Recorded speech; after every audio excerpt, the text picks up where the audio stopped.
नमस्ते, स्वागत है आपका मेरे सुतमाया में। आज की वीडियो में हम बनाएंगे होली स्पेशल गुजिया। वैसे तो गुजिया कई तरह से बनाई जाती है, लेकिन होली के पकवानों में मावा गुजिया का नाम सबसे पहले आता है और ये सभी लोगों को काफ़ी पसंद भी आता है।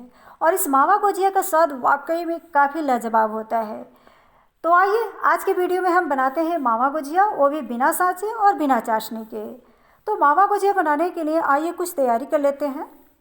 ये देख लीजिए जो चीज़ें हम इस्तेमाल करने वाले हैं, वैसे मैंने डिटेल लिस्ट नीचे दे रखा है। ये सभी चीज़ें स्टफिंग के लिए हैं। और अब चलिए सबसे पहले हम गुजिया के लिए आटा गूँथ करके तैयार कर लेते हैं। तो इसके लिए एक थाली या बाउल लेंगे और इसके अंदर डाल देते हैं 1 कप मैदा और इसी के साथ 2 चुटकी नमक और 1 चम्मच घी डालकर आटे के साथ इन सभी चीज़ों को हाथ से अच्छे से मिक्स कर लेते हैं।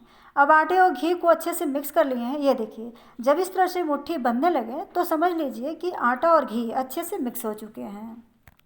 और अब लास्ट में इसके अंदर थोड़ा थोड़ा पानी डालकर इसे गूँथ कर इसका एक मीडियम सा डो तैयार कर लेते हैं। इसे ना ही ज़्यादा टाइट रखना है और ना ही ज़्यादा नरम। रोटी के आटे से थोड़ा सा टाइट इसे गूँथ कर तैयार करना है। अब आटे को गूँथ कर तैयार कर लिए हैं तो अब इसे एक साफ कपड़े से कवर करके एक साइड में रख देते हैं ताकि आटा सूखे ना। और अब चलिए गुजिया के लिए स्टफिंग तैयार कर लेते हैं। तो इसके लिए गैस जलाकर एक पैन गरम कर लेते हैं। और पैन गरम हो चुका है तो इसके अंदर आधा कप मावा डालकर इसे मीडियम आंच पर 1 से 2 मिनट भून लेते हैं। ये मेरा होममेड मावा है, वो भी भैंस के दूध का। आप रेडीमेड मावा भी यूज कर सकते हैं।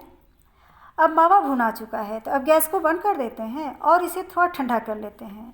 अब मावा ठंडा हो चुका है तो अब इसके अंदर डाल देते हैं आधे छोटे चम्मच इलायची पाउडर, 1 बड़ा चम्मच बादाम बारीक कटा हुआ, 1 बड़ा चम्मच काजू बारीक कटा हुआ और इसी के साथ 1 बड़ा चम्मच नारियल का बुरादा, 1 बड़ा चम्मच किशमिश और 1/3 कप चीनी पाउडर डालकर इन सभी चीज़ों को मावा के साथ अच्छे से मिक्स कर लेते हैं। अब हमारी स्टफिंग भी रेडी हो चुकी है तो अब चलिए गुजिया बनाना शुरू करते हैं। तो इसके लिए एक कटिंग बोर्ड या चकवा लेंगे और इसके ऊपर आटे को रख कर थोड़ा इस तरह से मसल कर चिकना कर लेते हैं। और अब इस आटे को इस तरह से गोल करके और फिर इसे दबाकर पेड़ा के जैसे बना लेते हैं। और अब इसे बेलन से बेलकर एक बड़ी सी रोटी बना लेते हैं। आप इसे गोल या चौकोर आकार में भी बेलकर तैयार कर सकते हैं। और अब हम रोटी को बेल के तैयार कर लिए हैं तो अब एक गिलास लेंगे और इस रोटी के ऊपर रख कर इस तरह से दबाकर इसमें से छोटे छोटे पूरियाँ काट कर तैयार कर लेते हैं। और अब इसी साइज का सभी पूरियाँ काट करके तैयार कर लेते हैं। और अब ये जो साइड का आटा बच रहा है इसे हम बेलकर काट लेंगे बाद में। और अब चलिए स्टफिंग भरना शुरू करते हैं। तो अब हम इस पूरी के ऊपर 1 से 1.5 चम्मच स्टफिंग रखेंगे और पूरी के चारों साइड थोड़ा सा पानी लगा देते हैं ताकि इसे हम आसानी से बंद कर सकें।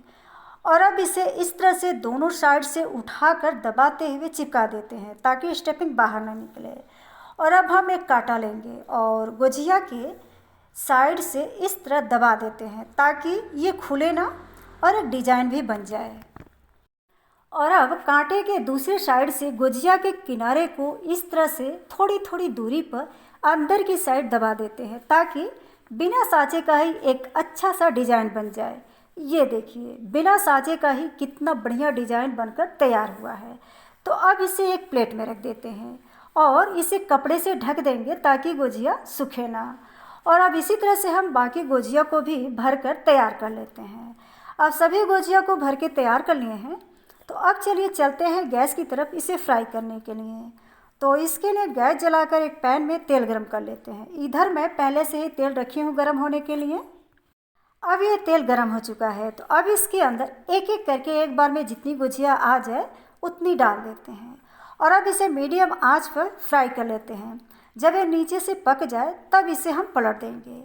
अब ये गुजिया नीचे से थोड़ा पक चुकी है तो अब इसे हम एक एक करके पलट देते हैं। और अब इसे अलट पलट कर दोनों साइड से गोल्डन ब्राउन होने तक फ्राई कर लेते हैं। अब ये गुजिया फ्राई हो चुकी है तो अब इसे निकाल कर एक प्लेट में टिश्यू पेपर पर रख देते हैं।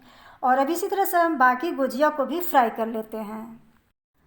और आप सभी गुजिया को फ्राई कर लिए हैं तो अब गैस को बंद कर देते हैं। और अब चलिए इसे एक प्लेट में सर्व कर लेते हैं। तो लीजिए, हमारी होली स्पेशल होममेड मावा गुजिया बनके तैयार है।